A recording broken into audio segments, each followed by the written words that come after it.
बिस्मिल्लाहिर्रहमानिर्रहीम। अच्छा कारी साहब, हम अक्सर देखते हैं कि जी पीर अब्दुल शेख कादर जिलानी साहब, उनके नाम की हम 11वियाँ खाते हैं, उनके नाम पे हम चंदे लेते हैं। लेकिन उन्होंने जिस तरह नमाज पढ़ी है और जो अपनी किताब में नमाज का तरीका बताया है रफ़ा दैन के साथ, हम अपनी आवाम को क्यों नहीं बताते कि उन्होंने रफ़ा दैन के साथ नमाज पढ़ी है। हाँ भाई, कैमरे वाला भाई कोई नेड़ा करो आज ए नसाई शरीफ जे छोटे मिर्जा साहब के छोटे छोटे साथी मुंह बोले और छोटे मिर्जा साहब को और तमाम रफल यदैन करने वालों को ये चैलेंज दे रहा हूं, ये बता रहा हूं कि ये बाप बाप बड़ा करते थे भाई, बाप बनो। मैं बाप सुना रहा हूं। सुनन निसाई, वही सुनन निसाई जो छोटे मिर्जा साहब के सामने पड़ी रहती है, हमारे सामने पड़ी नहीं रहती, हमने पड़ी भी हुई है। अभी बाबा जी गुस्से में हो गए थे। ठीक है भाई, इन लोगों को कुछ पता ही नहीं और ये क्या करते हैं, सवाल करते हैं। तो अब मेरे भाई कंसेप्ट सुन ले। मैं आपसे उलझना नहीं चाहता ना, मैंने आपको कहा कि मैं कभी मुनाजरा करता हूँ, मुनाजरा करूँ तो मेरे बाएं हाथ का खेल है ये सब कुछ। ठीक, अब समझे कंसेप्ट को। बिस्मिल्लाहिर्रहमानिर्रहीम। अच्छा कारी साहब, हम अक्सर देखते हैं कि जी पीर अब्दुल शेख कादर जिलानी साहब, उनके नाम की हम 11वियाँ खाते हैं, उनके नाम पे हम चंदे लेते हैं। लेकिन उन्होंने जिस तरह नमाज पढ़ी है और जो अपनी किताब में नमाज का तरीका बताया है रफ़ा दैन के साथ, हम अपनी आवाम को क्यों नहीं बताते कि उन्होंने रफ़ा दैन के साथ नमाज पढ़ी है। बस जी। अब हमारे भाई का सवाल ये है कि भाई आप रफ़ा दैन करते हैं? अच्छा, अल्हम्दुलिल्लाह करते हैं। कब से कर रहे हैं? अच्छा तो बताए ना, साल, 2 साल, 6 महीने, साल हो गए इनको रफ़ा दैन करते हुए। तो आपने रफ़ा दैन शुरू किस तरह किया था, कैसे पता चला? तो मैं पहले उसी तरफ आ रहा हूँ ना प्यारे भाई, आपने सवाल जो किया, जब आपने ये फरमाया कि भाई हम गौस बाग, आपने शेख अब्दुल कादिर जिलानी की किताब पढ़ के रफ़ा दैन शुरू किया। सर मैंने आपकी वीडियो भी देखी है जिसपे आपने डिटेल में बताया है 1185 और 970। मैं उस तरफ बाद में जाऊँगा, पहले तो आपने जो सवाल किया है आपके सवाल के मुताबिक जवाब होगा ना। वो माइक रखे ना, पहले मैं जो पूछूंगा उतना बताएंगे आप। मेरी, आपका नाम क्या है प्यारे भाई का? अली भाई। अली भाई, आपने ये कहा कि भाई हम शेख अब्दुल कादिर जिलानी को मानते हैं, गौस पाक को, और वो रफ़ा दैन करते थे, आपने कहा। तो मेरा आपसे अगला सवाल ये भी, आप करते हैं? तो आपने कहा आपने हज़रत शेख अब्दुल कादिर जिलानी की किताब पढ़ के शुरू किया था। नहीं ना, बस हाँ ना तो करें ना। आपने क्या किया था? हदीस पढ़ कर शुरू किया था। वो क्यों नहीं करते? तो उसका जवाब इनके पास यही है कि वो मनसूख हो गया, वो मना हो गया। हम कहते हैं कि एक रिवायत सिर्फ इस हवाले से पेश की जाए कि जिसमें सरकार दो आलम सल्लल्लाहु अलैहि वसल्लम ने ये इरशाद फरमाया हो कि सिर्फ रुकू और सजदे के दरमियान करो। किताब का नाम भी तो कोई होगा। हाँ सही बात, ला तादाद नहीं है, ला तादाद तो उसकी बेचारे सुन लेना, मैं अर्ज करता हूँ, उसी तरफ आता हूँ। सही बुखारी से इन्होंने हदीस पढ़ी, ठीक है। और जाहिर है जब इनके सामने हदीस आई तो जो पहले आप नमाज पढ़ते थे बगैर रफ़ा दैन वाली, उसके बारे में आपका क्या ख्याल था कि वो हदीस में नहीं है? हाँ, उसकी रिसर्च की थी आपने? सुने तो सही ना, कितनी हदीसें हैं? 970 और 1185। सिर्फ 2 हदीसें हैं। हदीस की कितनी किताबें हैं? सिर्फ 6 किताबें हदीस की। अच्छा, तो ये इजमाए उम्मत का किसने करना है? इजमाए उम्मत का क्या मतलब होता है? मुत्तफिक हो जाए। और उम्मत ये कहती है कि नमाज हदीस से, बुखारी शरीफ से पढ़नी है। कहाँ कहा किसने? उम्मत की अक्सरियत रफ़ा दैन करती है, ये नहीं करती। अभी आप बताएं ना, अभी आए ना इस पर, जहाँ से दीन निकला है वहाँ पे रफ़ा दैन। वही तो कह रहा हूँ। अभी एक बात को हल करें। भाई ने कहा कि रफ़ा दैन इसलिए करता हूँ कि भाई बुखारी में लिखा हुआ है या मुस्लिम में लिखा हुआ है, और फिर ये कहा कि भाई ये चूँकि मुस्तनद तरीन किताबें हैं, उम्मत का इस पर इजमा है। ठीक हो गया। अब मैंने इनसे पूछा भी आप रफ़ा दैन करते हैं कि इसमें हदीसें हैं और उम्मत इजमा का मतलब ये हुआ कि उम्मत की अक्सरियत एक बार बात क्या हो जाए, मुत्तफिक हो जाए। अब अगला सवाल हमारा ये है कि क्या उम्मत की अक्सरियत रफ़ा दैन करती है या नहीं करती? तो इन्होंने कहा जी भाई जहाँ से इस्लाम आया है फिर भाग पड़ते हैं ना, यानी एक बात का नहीं होता आपका। अब पहले इस बात का इसलिए मैं कहता हूं कि भाई आप लोगों एक सवाल कर देते हैं, जैसे अभी बाबा जी गुस्से में हो गए थे, ठीक है भाई, इन लोगों को कुछ पता ही नहीं और ये क्या करते हैं, सवाल करते हैं। तो अब मेरे भाई कंसेप्ट सुन ले, मैं आपसे उलझना नहीं चाहता ना, मैंने आपको कहा कि मैं कभी मुनाजरा करता हूँ, मुनाजरा करूँ तो मेरे बाएं हाथ का खेल है ये सब कुछ, ठीक। अब समझे कंसेप्ट को, इधर हट जाओ बेटे, सामने हो जाओ थोड़ा सा, पूरे इंसान और ये ना अमन से समझना है बात को कि रफुल यदैन जब कराया जाता है, आप जैसे भाइयों को भी, जितने भी साथियों को, तो उनसे ये कहा जाता है कि भाई रफुल यदैन है हदीस के अंदर, और जो नमाज पढ़ते हैं आप पहले पढ़ रहे थे, सारे जितने भी करते हैं पहले वो नहीं करते थे, उनसे कहते हैं कि ये सुन्नत के मुताबिक नहीं है। अब इंसाफ की बात तो ये थी कि पहले रिसर्च किया जाता, चेक किया जाता कि यार जो नमाज हम सदियों से पढ़ रहे हैं वो कहाँ पे है, उसका कोई सबूत मौजूद है किसी जगह पे, इसकी रिसर्च करनी चाहिए थी, जबकि इसकी रिसर्च नहीं की गई, ठीक है। और कहा गया कि भाई सिर्फ 2 हदीसें हैं, सिर्फ, तो अमल के लिए कितनी हदीसें काफ़ी होनी चाहिए, पहले तो ये है, ये तय कर लिया जाए भाई कितनी हदीसें हों। तरकड़ी के दोनों तोलों पर रखे जाते हैं भाई, हदीसा अपनियां अपनियां तोल लैसा, जिसदियां वध गई ओके कर सी जित जासी, जिसदियां थोड़ियां हो गई उनसे क्या हो जाए। मसला ये है कि जब इनको रफ़-ए-दैन कराया जाता है तो ये कहा जाता है कि हदीस है, हदीस बुखारी 736 735 वगैरह वगैरह। हज़रत अब्दुल्लाह इब्न उमर की रिवायत कि वो कहते हैं कि मैंने नबी पाक सल्लल्लाहु अलैहि वसल्लम को देखा, हुजूर नमाज में क्या कर रहे थे, रफ़-ए-दैन कर रहे थे। और इब्न उमर ये कहते हैं कि उनकी रिवायत में है कि वो रुकू में करते थे, हुजूर सजदों में नहीं करते थे। जबकि मालिक बिन हुवैरिस वाली रिवायत जब ये पेश करते हैं तो उसमें यह है कि वो कहते हैं कि सजदों के दरमियान भी, सुनन नसाई के अंदर ये रिवायत है, हुजूर इस्लाम ने जो क्या किया, सजदों के दरमियान भी करते थे। इब्न माजा में चले जाएं, उसमें रिवायत मिलेगी कि हुजूर सल्लल्लाहु अलैहि वसल्लम हर तकबीर पर रफ़-ए-दैन करते थे, जितनी मरतबा अल्लाह अकबर कहते थे उतनी मरतबा क्या करते थे, रफ़-ए-दैन करते थे। इसका मतलब ये हो कि रफ़-ए-दैन के हवाले से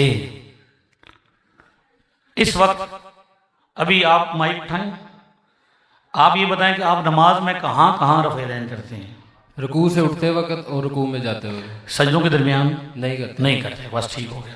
अब मेरे भाई ने आपको ये भी बता दिया कि हम नमाज में रफ़-ए-दैन ये जो करते हैं सिर्फ रुकू में जाते हुए और रुकू से उठते हुए करते हैं, जबकि मैंने आपके सामने 3 तरह की रिवायतें बयान की रफ़-ए-दैन के हवाले से। हर तकबीर पर रफ़-ए-दैन, ठीक है जी, यानी जितनी बार अल्लाह अकबर कहना है उतनी दफ़ा क्या करना है, हाथ उठाने हैं। और नंबर 2 रुकू के दरमियान भी और सजदों के दरमियान भी। नंबर 3 जो ये कर रहे हैं सिर्फ रुकू से उठते हुए और रुकू में जाते हुए। तो मेरा सवाल ये है कि अगर रिसर्च ही करनी थी तो रिसर्च का हक अदा किया जाता, तो ये देखा जाता कि बाकी जो रिवायात है अगर करना ही था तो करने के हवाले से तो सिर्फ रुकू से में जाते हुए रुकू से उठते हुए क्यों है, सजदों वाला किधर गया है। जबकि ये कहा जाता है, छोटे मिर्जा साहब भी ये कहते हैं कि हज़रत मालिक बिन हुवैरिस रज़ियल्लाहु अन्हु वो सहाबी हैं जिनको नबी पाक सल्लल्लाहु अलैहि वसल्लम ने नमाज सिखाई और फरमाया कि ऐसे पढ़ो जैसे मुझे पढ़ते हुए देखते हो। तो उन्होंने जो नसाई शरीफ के अंदर रिवायत है उन्होंने तो सजदों के दरमियान भी किया। इसका मतलब यह है कि जो आज रफ़-ए-दैन करते हैं वो हर तकबीर पर भी नहीं करते और सजदों के दरमियान भी नहीं करते। अब दूसरी रकत से उठते हुए भी 2-3 मौक़िफ़ हैं कि जब 4 रकत वाली नमाज हो तो तीसरी रकत में उठते हुए करना है या नहीं करना, तो कुछ करते हैं कुछ नहीं करते। इसमें भी दोनों तरह की रिवायतें मौजूद हैं, ठीक हो गया। इसका मतलब यह है कि रफ़-ए-दैन के मनसूख होने पर उम्मत का इजमा है। आज जो अहले सुन्नत में जितने लोग भी रफ़-ए-दैन करते हैं, चाहे वो शाफी हों या हम्बली हों या अहले हदीस हों या छोटे मिर्जा साहब के मुंह बोले शागिर्द हों, सारे के सारे कहाँ करते हैं, रुकू से मैं जाते हुए और रुकू से उठते हुए। जबकि सजदों के दरमियान हम जब पूछते हैं कि भाई सजदों के दरमियान भी तो रफ़-ए-दैन था, वो क्यों नहीं करते, हर तकबीर पे रफ़-ए-दैन था, वो क्यों नहीं करते, तो उसका जवाब इनके पास यही है कि वो मनसूख हो गया, वो मना हो गया। हम कहते हैं कि एक रिवायत सिर्फ इस हवाले से पेश की जाए कि जिसमें सरकार दो आलम सल्लल्लाहु अलैहि वसल्लम ने ये इरशाद फरमाया हो कि सिर्फ रुकू और सजदे के दरमियान करो और सजदों के दरमियान न किया करो। यानी सजदों के दरमियान स्पेशली मनसूख होने की कोई एक रिवायत मौजूद है तो नहीं, ऐसी कोई रिवायत मौजूद नहीं है। अब ये कहना कि मैं कभी कभी कर लेता हूं, छोटे मिर्जा साहब ने जान छोड़ने क्या क्या कहा कि मैं क्या करता हूं कभी कभी, तो मैंने कहा हजरत इब्ने उमर तो कहते हैं कि हुजूर तो रफ़े दैन सजदों में नहीं करते थे, और आप इधर मालिक बिन वारिस कहते हैं कि करते थे। या तो इन्हां समझाओ या उन्हां समझाओ, दोए काम जड़े करते सन हमेशा ही करते सन, दोनों क्या होते थे, हमेशा की बात थी। कभी कभी का लफ्ज़ हदीस में, और अब तो बढ़ता गया है, जो उनके पीछे चल रहे हैं वो परेशान है कि आप वो हाथ खोल के भी, एक खोल के एक बांध के वगैरह वगैरह तरह तरह की शुरू कर दी। तो अब मसला ये है कि भाई रिसर्च का तरीका ये है कि आपको पहले ये पता हो कि हदीस की टोटल किताबें कितनी हैं। आपने कहा कि बुखारी मुस्लिम है, सियासत्ता है, तो बुखारी मुस्लिम और सियासत्ता की डेट है 3वीं सदी। बुखारी पैदा हुए 194 में और नसाई फौत हुए 303 में। तो इन तीनों 6 इमामों के पैदाइश और वफात का जो सन है, जो पूरा सिस्टम है, वो क्या है, 194 से लेकर 303 तक। अब जब बुखारी शरीफ दुनिया पर नहीं थी, इमाम बुखारी नहीं थे, बुखारी नहीं लिखी गई थी, तो उस वक्त कितना अरसा पहले, कितने अरसे के बाद इमाम बुखारी दुनिया पर आए? बुखारी कब आई? 250 साल के बाद बुखारी दुनिया पर आई। तो जब बुखारी ही दुनिया पर नहीं थी तो दुनिया पर मुसलमान थे या नहीं थे? वो नमाज पढ़ते थे या नहीं पढ़ते थे? वो कैसे पढ़ते थे जबकि उनके पास तो बुखारी ही नहीं थी? जी मैं कर रहा हूं ना बात बेटे, मैं वही कर रहा हूं ना, कहां पे मौजूद थी? वही तो कह रहा हूं, हदीसें मौजूद थी, मैं बता रहा हूं ना आपको, बुखारी नहीं थे ना। हाँ, तो आप अब हदीसों की तरफ आ जाते हैं। मेरी बात, मैंने आपको कहा कि आपने अगर मुनाजरा करना है तो फिर मैं उस तरफ आता हूँ। मैंने 1 मिनट में आपको सेट कर दें, अगर आपको मुनाजरे का शौक है। अगर आप समझना है तो फिर समझना है, मुझे बात करने दें, मेरी बात काट दे क्यों? आपको इतना समझ नहीं है कि जब एक बंदा बात कर रहा हो तो उसकी बात मुकम्मल होने देते हैं? क्या ख्याल है? मतलब अगर आप मैं एक बात कर रहा हूँ तो आप उसे पूरी सुने तो सही, समझ आएगी। अगर आपने बहस मुबासा करना है तो फिर तो हमारा आपके साथ, आप जिद की वजह से करते हैं तो हमारा रोल ही को नहीं आपके साथ। अब बेशक मैं तो कहता हूँ रफुल यदैन भी करें और रफुल रिजलैन भी करें, हमें कौन सा मसला है? यानी अगर जिद से करना है तो क्या ख्याल है? अतीक साहब सवाल आया कि नहीं आया? तो मसला ये है कि समझना है अगर बात को तो मसले को समझो। सर्च आपकी ये है कि मैं अभी आपसे पूछूं टोटल हदीस की तादाद कितनी है, आपको नहीं पता, हदीसें कितनी हैं। इमाम बुखारी ने कब लिखी नहीं पता, मुस्लिम में कितनी हदीसें हैं। रिसर्च का मतलब यह कि दुनिया पर कितनी किताबें हैं। मैं कश्मीर गया ना, जब मुझे फोन आया, कहते हैं पापा जी मुड़ा सारी रात लिखना रहा असा ना मुड़ा सारी रात के करना रहा, लिखना रहा। मैंने बच्चे से कहा कि पुत्र साड़ी कल मुलाकात इमाम बुखारी नाल होने लगी है।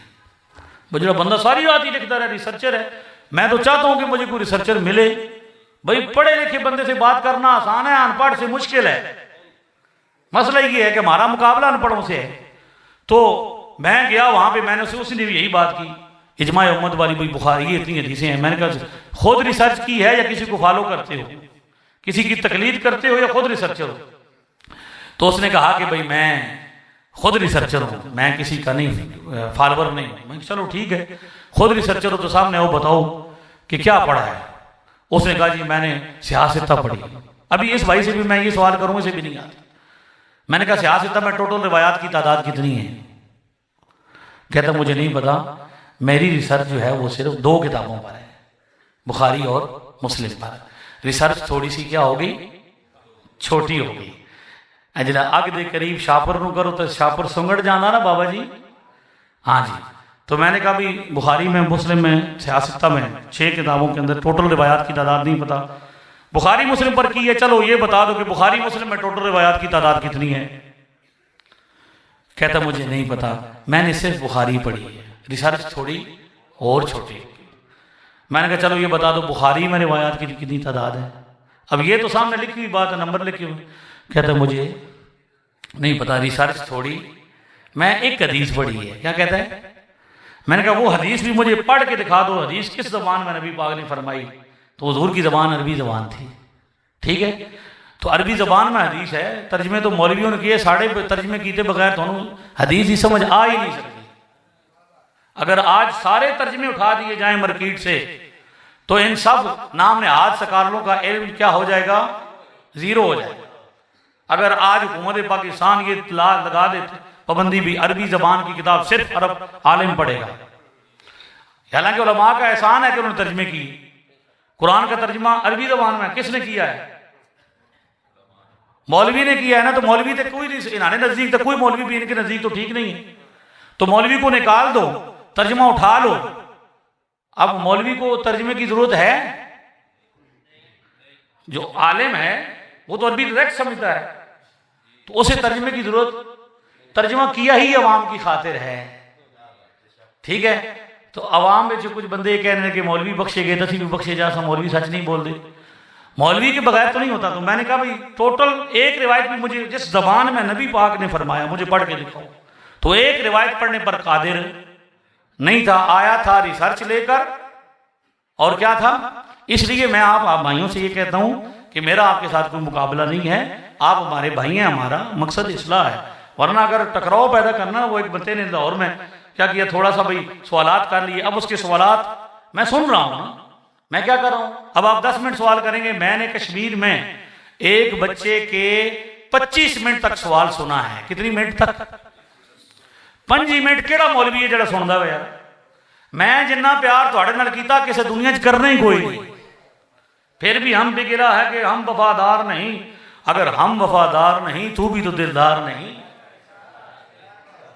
मेरे बच्चों, मैं आपसे मोहब्बत करता हूं। मुझे पता है कि आपको हदीस के नाम पर बरगलाया गया है, वरना मैं 18 पुश्तों से शेखुल हदीस हूं। मेरे 18 दादे हदीस पढ़ाने वाले हैं। अंजा मौलवी हसन रजा नहीं गजदा वजदा पिया, ये पीछे बड़े बड़े बाबे खलोते ने। मैं खानाजाद को ना हूं, सूरत लिखी हुई बंदों कनीजों में मेरे मादर पिदर की है। मेरे चचा को पूरी बुखारी मतन और सनद के साथ ज़बानी याद थी। हाफ़िज़े कुरान भी थे और हाफ़िज़े हदीस भी थे। इसलिए हमें कोई ना बताए, बुखारी लेके ही हम आए हैं। साडा बाबा बुखारी ना लैके आंदा, किसी को बुखारी का तारुफ ही नहीं होना सी जो बुखारी बुखारी करते पे। इसलिए हमारा इख्तलाफ इमाम बुखारी से नहीं है। इमाम बुखारी हमारे इमाम हैं, हमारा इख्तलाफ इमाम बीमारी से है।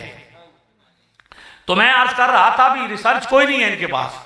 ये एक हदीस लिखते हैं, रिसर्च को उसमें लिखते हैं, और उसमें एप्लीकेशन में उसको देखते हैं और शुरू कर देते हैं। हाँ, तो हदीस के मुताबिक अब ये कोई सवाल है जी, शेख अब्दुल कादिर जिलानी नहीं करते थे तो शेख अब्दुल कादिर जिलानी करते थे या नहीं करते थे, इसका क्या ताल्लुक है रफ़ुल यदैन के साथ? आप जब करते हैं, आप बताएं आप क्यों करते हैं? आप करते हैं हदीस की वजह से। तो हदीस में सिर्फ आपको वो समझ आई है जिसमें रुकू से उठते हुए, रुकू में जाते हुए रफ़ यदैन है। वो क्यों नहीं समझ आई जिसमें सजदों के दरमियान भी रफ़ यदैन है? वो क्यों नहीं समझ आई जिसमें हर रकत पर रफ़ यदैन है? क्या वजह है? तुहानू कहीं नहीं पता लगता भी केड़ी छोड़नी है तो केड़ी कहीं नहीं पता लगता जी। केड़ा इल्म है तुहाडे कोल भी यह छोड़ देनी है और यह क्या करनी है? इमाम बुखारी आए 3री सदी में। मैंने जो जहां से इसने मुझे टोका था, कब पैदा हुए? 3री सदी के बंदे हैं। कब? 3री सदी के। अब जिससे मैंने कहा था कि जब दुनिया पर बुखारी नहीं थी तो लोग कैसे नमाज पढ़ते थे, ये मुझसे पूछा था एक अहले हदीस ने जब वो मेरे मुकाबले में आया। मैंने कहा मैं बताता हूं कि हम कैसे पढ़ते थे। असि आज तक नहीं पढ़ रहे। नबी पाक ने फरमाया अलैकुम बिसुन्नती, तुम्हारे पर, तुम पर मेरी सुन्नत जरूरी है, वाजिब है। 2 चीजें छोड़ के जा रहा हूं, कुरान छोड़ के जा रहा हूं और सुन्नत। नबी पाक ने क्या फरमाया? अलैकुम बिहदीसी। हदीस और सुन्नत का जिनको फर्क नहीं पता, अभी मैं पूछूं किसी से कि हदीस और सुन्नत का क्या मतलब है इन रिसर्चों में से, तो सारे क्या हो जा सर? हाँ, हर हदीस सुन्नत नहीं होती और हर सुन्नत हदीस जरूर होती है। इसलिए हम अहले सुन्नत हैं, अहले हदीस नहीं है। हदीस की रट लगाने वालों को हदीस का पता ही कोई नहीं। समझ आ रही है? तो जब इमाम बुखारी भी नहीं थे, मैंने छोटे मिर्जा साहब से कहा हुआ है, मैं पड़ोसी हूं, और मैंने हर किस्म का चैलेंज दिया हुआ है। एक किताब के ऊपर नाम लिखा हुआ पढ़ना भी, जिस बंदे का यह दावा है कि मैं इमाम मुस्लिम का जानशीन हूं, उसे इस फकीर ने सिर्फ 2 कदम के फासले पर, कहां पे है ये बंदा बैठा हुआ, मौलवी हसन रजा कहां बैठा हुआ है, सिर्फ 2 कदम के फासले पर एक किताब के ऊपर लिखा हुआ नाम पढ़ दो। मैंने उससे कहा कि तुम जो कहते हो कि बुखारी मुस्लिम वाली हदीस, भाई मुफ्ती आजम पाकिस्तान हमारे पास आए, हमने बुलाया भी सामने आ जाओ, तो सामने तो नहीं आए। तो फिर बाद में कहा कि वो बुखारी की दर्स तो देते रहे, बुखारी वाली नमाज नहीं बताई। मैंने पूछा हुआ है, क्लिप मेरा मौजूद है, यहां भी पूछ रहा हूं कि अल्लाह ताला ने किस आयत में फरमाया है कि बुखारी वाली नमाज पढ़ो, या नबी पाक ने किस हदीस में यह फरमाया है कि बुखारी वाली नमाज पढ़ना।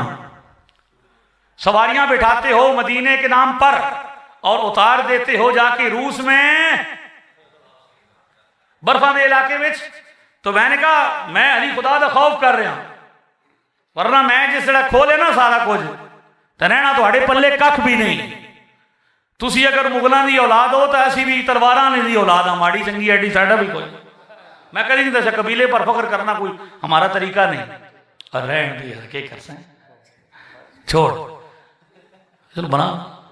मैं ये अर्ज कर रहा हूं कि मैंने जो क्या कहा कि भाई बुखारी और मुस्लिम से नमाज पढ़ने का तरीका बुखारी और मुस्लिम में तो पूरा होता ही नहीं। जिस बंदे को दावा है कि वो बुखारी से पूरा नमाजों का तरीका, ये भी मेरा चैलेंज है कि बुखारी और मुस्लिम से नमाजों का सारा तरीका साबित कर दे।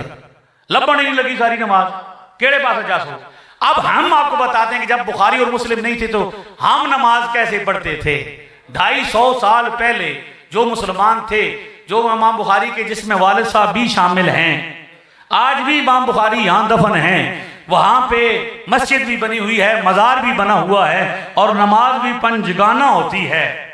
रुकने शूरा वहां गए, मुझे फोन किया, वीडियो दिखाई, मौलवी साहब यहाँ भी नमाज पढ़ी जा रही है इमाम बुखारी की मस्जिद में, इमाम बुखारी की नस्ल यहाँ पे नमाज पढ़ रही है और वो ही नमाज पढ़ रही है जो सुन्नी पढ़ते हैं इमाम हनीफा की बगैर रफ़ो दैन वाली नमाज।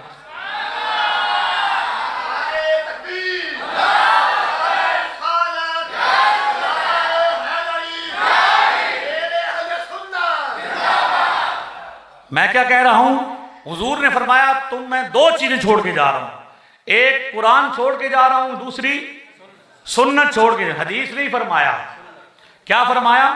सुन्नत। अब ये भी रिसर्च करना कि सुन्नत क्या होती है और हदीस क्या होती है। ठीक हो गया? तो क्या हुआ, सुन्नत छोड़ के जा रहा हूं। कुरान कैसे छोड़ के गए? कुरान किसकी किताब है? अल्लाह की। तो ये पूरी किताब उम्मत को दे के गए जो पहली सदी से नस्ल दर नस्ल हम तक पहुंच रही है।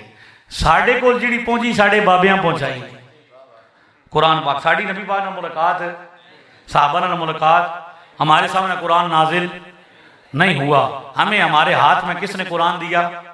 हमारे वालिदैन ने, बाबों ने। ठीक है जी।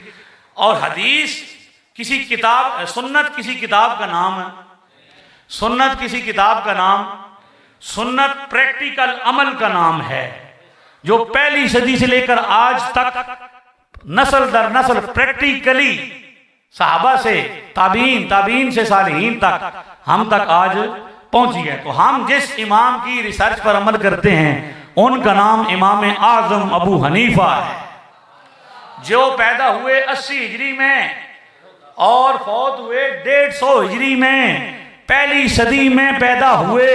सहाबा इकराम से मुलाकात की, जिन लोगों ने नबी पाक से नमाज सीखी थी उनसे इमाम अबू हनीफा ने नमाज पढ़ना सीखा है और नस्ल दर नस्ल हम तक पहुंचाई है। तो सुन्नत के लिए किसी किताब की हाजत, किताब फन है। किताब क्या है? ये मैंने भी तो किताब लिखी है, इसमें भी मैंने हदीसें सियासत सी पेश की हैं। तो मैं तो ये नहीं कहता कि ये नबी पाक की किताब है, मैं क्या कहता हूं ये किसकी किताब है, हालांकि इसमें क्या लिखी हुई है समझ आ रही है। तो इमाम बुखारी भी ये नहीं चाहते थे कि मेरी किताब को लेकर लोग फितना करें। सुन्नत रसूल सल्लल्लाहु अलैहि वसल्लम अमल का नाम है और वो हर दौर में महफूज है, क़यामत तक महफूज रहेगी। किताबें नहीं थी फिर भी सुन्नत मौजूद रहेगी और किताबें मिट जाएं तो फिर भी क्या होगा। अब हम इनसे इसलिए बात करते हैं कि भाई जब आप हदीस बताते हैं तो रफ़े दैन आप करते हैं, तो आप आधा रफ़े दैन क्यों करते हैं, पूरा क्यों नहीं करते? ठीक हो गया। हमसे वो कहते हैं, इसका मतलब ये है कि भाई जो रफ़ यदैन आज भी कर रहे हैं वो भी रफ़ यदैन के मनसूख होने के कायल हैं कि सजदों में होता था वो नहीं करते। इसका मतलब यह है कि अद्धी खड़ती गल साड़ी हो कर दे। जबकि हम पूछते हैं कि आप उसूली तौर पर हमें ये बताएं कि सजदों में नहीं करते, तो उसकी अलग हदीस बताएं कि हुजूर ने ये बताया हो, सहाबी ने ये बताया हो कि हुजूर ने फरमाया हो कि सजदों के दरमियान, रुकू के दरमियान कर लेना और सजदों के दरमियान आइंदा ना करना। इस तरह की कोई हदीस नहीं। अब हम बताते हैं कि नबी पाक ने नमाज के अंदर रफ़े दैन को मना कर दिया। वो बताई सुनन नसाई हदीस नंबर 1185, जिसमें सहाबी रसूल हजरत जाबिर बिन समूरा कहते हैं, खरज अलैना रसूलुल्लाह सल्लल्लाहु अलैहि वसल्लम, हुजूर हमारे पास तशरीफ लाए, व नहनु राफिउ ऐदीना फिस सलाह। ये लफ्ज है जी, हदीस वाज़ेह है, हदीस सही भी है, सरी भी है और मरफू भी है। सही भी है, मरफू भी है और सरी भी है। यानी हदीस की सनद भी सही है, मरफू है कि उसकी सनद नबी पाक तक जाती है, काला के लफ्ज हैं, और सरी इसलिए है कि अपने माना में वाज़े है, किसी तशरीह की भी जरूरत नहीं है। साहबी कहते हैं हम नमाज में रफ़ा यदैन कर रहे थे, नहनु राफिउ ऐदीना फिस सलाह। छोटे मिर्जा साहब का इतना इल्म है, ठाठे मारता है। वो कहते हैं जब किसी बंदे ने पूछा कि मौलवी हसन रजा ये हदीस बयान करता है 1185 और कहता है नमाज का रफ़े दैन मना हो गया, तो कहते हैं हाँ हाँ हदीस तो है और इस हदीस में हुजूर ने मना भी किया, लेकिन नमाज में रफ़े दैन करने से मना नहीं किया, बल्कि नमाज में हाथ उठाने से मना किया है। बोले बादशाह, रफ़े दैन अरबी जबान का लफ्ज है, उसका मतलब भी क्या होता है? हाथ उठाना। राफिउ ऐदीना फिस सलाह, हम नमाज में क्या कर रहे थे? रफ़े दैन कर रहे थे ना। हुण तो रफ़े दैन नहीं बन गई गल। क्या कर रहे थे? रफ़े दैन कर रहे थे। हुजूर ने देखा नमाज पढ़ रहे हैं, अलग अलग पढ़ रहे हैं। अगली 1186 में वजाहत है, हम नबी पाक के पीछे पढ़ रहे थे, कुन्ना नुसल्ली खल्फन नबी। ये भी एक साजिश है कि एप्लीकेशन वाला, चूंकि बच्चे तो अनपढ़ होते हैं, एप्लीकेशन वाला ब्रैकेट लगाता है इख्तिताम और नमाज के 1185 वाली हदीस में लफ्ज डाल देता है ताकि पढ़ने वाला धोखा खा जाए और हदीस में तारीफ करके धोखा देने की कोशिश करता है कि क्या हो जाए, पता मुझे ये तो सलाम से मुतल्लिक है। हालांकि सलाम वाली में सलात का लफ्ज नहीं और सलात वाली में सलाम का लफ्ज नहीं। अगर कोई 1185 में लफ्ज सलाम दिखा दे, अरबी जबान में हदीस होती है, नबी पाक के ज़बान में फरमाया, चैलेंज दे रहा हूं फैसलाबाद में, क्या तारीख है? 3-4 हो गया, हाँ के 4 फरवरी 2026।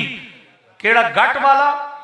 हाँ जी, गट वाला में हमने अब जो है ना वो घुट के रख दिया है, दबा दिया है। गट वाला में ये चैलेंज फैसलाबाद में दे रहा हूं कि कोई बंदा 1185 नंबर रिवायत जो सुनन नसाई की है, उसके अंदर अगर कोई लफ्ज हदीस में ऊपर लफ्ज क्या है? अरबी जबान में हुजूर ने किस में फरमाई थी? अरबी में। लफ्ज सलाम और इख्तिताम दोनों लफ्ज पंजाबी में भी और उर्दू में भी बोले जाते हैं। अगर कोई बंदा उस हदीस में 1185 में सलाम का लफ्ज दिखा दे, हदीस अरबी जबान में मतन के अंदर, और इख्तिताम का दिखा दे, इस फकीर से मुंह मांगा इनाम भी ले और मैं उसके साथ रफ़े दैन करना शुरू कर दूंगा। मैं ऐलान करता हूं, ठीक है? हदीस के अंदर एक सलाम का लफ्ज नहीं। हुजूर ने फरमाया मा बालुहुम राफिना ऐदियहुम फिस सलाह। ये हुजूर हमने क्यों नकल की नसाई से? नसाई में बहुत वाज़ेह है। मुस्लिम वाले से ये धोखा दे लेते हैं कि वो थोड़ी सी क्या है, मुबहम है, मुजमल है। तो ये जनाब क्या है, इसमें बिल्कुल वाज़ेह। हुजूर ने फरमाया इन नमाज में रफ़े दैन करने वालों को क्या हो गया है? कान आज़नाबुल खैल शुमुस, ये नमाज में ऐसे हाथ उठा रहे हैं जैसे शरीर घोड़ों की। छोटे मिर्जा साहब कहते हैं भाई शरीर घोड़े की दुम, घोड़ा तो ऐसे ऐसे हिलाता है, ऐसे ऐसे नहीं हिलाता। रफ़े दैन ऐसे ऐसे नहीं होता, ऐसे ऐसे होता है। मैंने कहा आप घर से बाहर नहीं निकलते, आप कभी घर से बाहर आए तो आपको दिखाएंगे घोड़ा कैसे कैसे करता है। ना आपको हदीस का पता है, ना आपको दुनिया का पता है, ना आपको दीन का पता है, किसी बात का नहीं पता। हुजूर ने सिर्फ ये नहीं फरमाया कि जिस तरह घोड़ा करता है, हुजूर ने फरमाया जिस तरह मस्त घोड़ा पूंछल हिलाता है। नॉर्मल हालत राजों ने, गुजरों ने, जट्टों ने घोड़े रखे हुए हैं। मैंने ऐलान किया छोटे मिर्जा साहब, आप काबिल तो इस हैं कि आपको गधे पे बिठाया जाए, लेकिन अगर आपकी ख्वाहिश है कि आपको पूंछल वाला घोड़ा दिखाएं तो जेल में गुजरों का घोड़ा मौजूद है। मैंने खुद देखा, वो रफ़ेदैन भी कर रहा था, मैं भी देखा। ठीक है, तो मैं उस घोड़े पर दिखाऊंगा नहीं, बिठाऊंगा भी, कि जो ऐसे ऐसे करता है।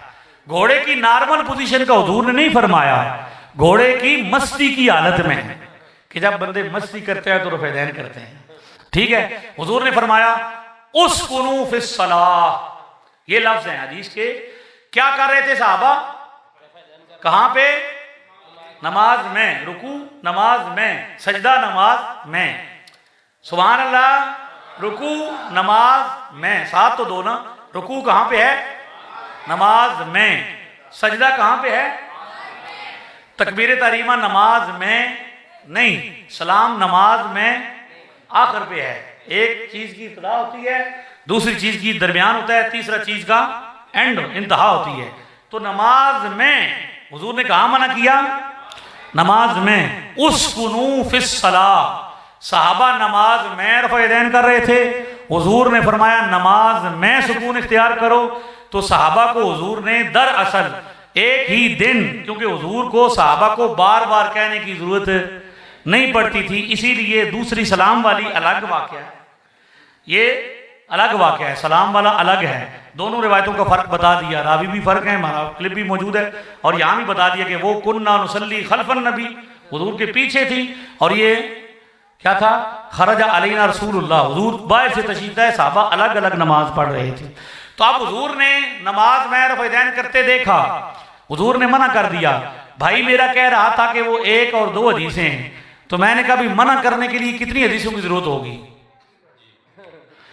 अमल तो बहुत ज्यादा होगी। ये जो हदीसें बताते हैं ये सारा हुजूर का अमल है ना, जो साहबा ने मुख्तलिफ औकात में बयान किया। किसी ने देखा हुजूर को, भाई हुजूर सजदे में कर रहे थे, किसी ने देखा रफ़ेदैन रुकू में कर रहे थे, किसी ने देखा तकबीर पर कर रहे थे। जो जो किसी ने देखा वो क्या कर दिया? बयान कर दिया। सिर्फ हदीस होना ही तो काफी नहीं ना, क्योंकि इनमें से कोई बंदा भी शराब नहीं पिएगा, गधे का गोश्त नहीं खाएगा, मुता नहीं करेगा, जबकि इसकी सारी हदीसें बुखारी मुस्लिम में मौजूद हैं। क्यों मौजूद हैं? कि वो रिकॉर्ड है पुराने ज़माने का, पहले ये होता था। तो जिस तरह शराब की हदीस मौजूद है, जिस तरह मुता की हदीस मौजूद है, गधे के गोश्त खाने की मौजूद है, इसी तरह रफ़ेदैन की भी मौजूद है। वो पहले का रिकॉर्ड है। जितनी भी रिवायतें आपको बताएं, 400 बताएं या 500 बताएं, वो सब की सब हुजूर का, उसमें एक भी कौल नहीं है। हुजूर का अपना फरमान, सहाबा के अकवाल है जो मुख्तलिफ औकात में बयान किए गए, जमा किए गए। बाद में इमामों को जहां जहां से जो जो बात मिलती रही वो क्या करते रहे? जमा करते रहे। हुजूर अलैहिस्सलाम ने जो मना किया है, क्या किया है? मना के लिए एक ही हदीस होगी ना, एक बार ही मना करना पौसी। सहाबा थे ना, सहाबी थे जो ताबेदार उन्हांदे जेड़े अंदर कौला कामा। ठीक है, तो एक बार हुजूर ने मना कर दिया। अगर किसी, इसलिए वो बेशक 700 हो, मना करने के लिए एक ही काफी है, क्योंकि काम पहले होता है, मना इन कभी भी नहीं हुआ कि कोई काम पहले हो ही ना हुआ तो पहले ही मना कर देता जाए। लिहाजा हुजूर सल्लल्लाहु अलैहि वसल्लम के सहाबा पहले करते थे, पहले होता था, फिर हुजूर सल्लल्लाहु अलैहि वसल्लम ने क्या किया? मना कर दिया। इसलिए उम्मत की अक्सरियत आज भी नहीं करती, जो करते हैं वो भी पहले नहीं करते थे। ठीक है, लिहाजा हुजूर इस्लाम की जब हदीस आ गई, और हदीस भी कौले रसूल, जिस पर सही तौर पर कामिल माना में उस्तादुल हदीस बैठे हुए हैं, यानी सबसे तगड़ी किस्म कौन सी है जी? कहते हैं हदीस की 3 किस्में हैं, कौली, फेली, तकरीरी। तो सबसे पहले जो है वो मर्तबे में भी सबसे बुलंद है। तो नबी पाक का फरमान कहां पे है? मना करने पे। इसलिए मैंने चैलेंज दिया, 2 साल हो चुके हैं, किसी की आवाज तक नहीं आ रही। सिर्फ एक हदीस पेश करो जो नबी पाक का फरमान हो, काल रसूलुल्लाह से लफ्ज हो, और नबी पाक सल्लल्लाहु अलैहि वसल्लम ने नमाज में रफ़ेदैन करने का हुक्म दिया हो। ठीक है, सहाबा के अकवाल तो हर तरफ हैं, लिहाजा हुजूर ने कहीं भी नहीं दिया। हमने आपको दिखाई 1185। अब तो 1185 इतनी मशहूर हो चुकी है कि गूगल में जाएं, और सिर्फ 1185 लिखें, इस फकीर के क्लिप सामने आना शुरू हो जाएंगे। हमने इतना रगड़ा लगा, समझ आ रही है? वजह यह है कि ये इसको गलत इस्तेमाल कर रहे हैं। लोगों को क्या करते हैं? गलत इस्तेमाल करते हैं। इसलिए एक हदीस भी इस पर मौजूद नहीं है। अब मुहद्दिसीन का तरीका, आखिरी बात इस पर करता हूँ। बुखारी में, मुस्लिम में, ये सुनन नसाई में, इब्न माजा में, तिरमिज़ी में, 4 सुनन है। इसमें मुहद्दिसीन का तरीका यह है कि ये पहले एक बाब बनाते हैं जिसमें वो लिखते हैं कि नमाज में रफ़अ यदैन करने के रिवायात बताते हैं। फिर आगे बाद में वो बाब बनाते हैं जिसमें क्या होता है, वो लिखते हैं कि नमाज में रफ़अ यदैन तर्क कर। यानी मुहद्दिसीन की तरतीब भी ये बता रही है कि रफ़अ यदैन क्या था। इमाम नसाई का बाब मुझे दिखाएंगे। ये नसाई का जो बाब है उससे पहले है रफ़अ यदैन के हवाले से, और बाद में है तर्को ज़ाले का। बाद में क्या है? बाब को नमाज क्या करना जी, रफ़अ यदैन को तर्क करने का बाब। तो ये जो है इमाम नसाई का भी ये बता रहा है कि वो क्या करते हैं इसको। ये देखें हुजूर, पहले है बाब रफ़ुल यदैन लिर्रुकूए हज़्वल मनकिबैन, नमाज में कानों तक क्या करना, रफ़अ यदैन करना। उसके बाद है तर्को ज़ाले का। हाँ भाई कैमरे वाला भाई कोई नेड़ा करो आज, ए नसाई शरीफ जे। छोटे मिर्जा साहब के छोटे छोटे साथी मुंह बोले, और छोटे मिर्जा साहब को और तमाम रफ़ुल यदैन करने वालों को ये चैलेंज दे रहा हूं, ये बता रहा हूं कि ये बाप बड़ा करते थे, भाई बाप बनो। मैं बाप सुना रहा हूं। सुनन नसाई, वही सुनन नसाई जो छोटे मिर्जा साहब के सामने पड़ी रहती है, हमारे सामने पड़ी नहीं रहती, हमने पड़ी भी हुई है और 18 पुश्तों से पढ़ा भी रहे हैं, अल्हम्दुलिल्लाह अला ज़ालिक। इसमें ये बाब है जी, ये तर्को ज़ाले का। बाद में भावें तस्वीर बना के वो ला ले, क्यों ना जीटीबी क्यों ना बचे, जेबीजी नहीं यार वो जरा वाला बात ही लाते ने, भाई जीपीजी लगा देंगे। अंग्रेजों ने बसारे कम ना होना, जीपीजी वो भी लगा लीजिएगा। ये क्या है? तर्को। इमाम नसाई भी दस रहे ने कि रफ़अ यदैन पहला होंदा सी, बाद इसके हो गया मनसूख हो गया। लिहाजा 3 बार कहें रफ़ुल यदैन मनसूख है, मनसूख है। हाथ उठा के कहें रफ़ुल यदैन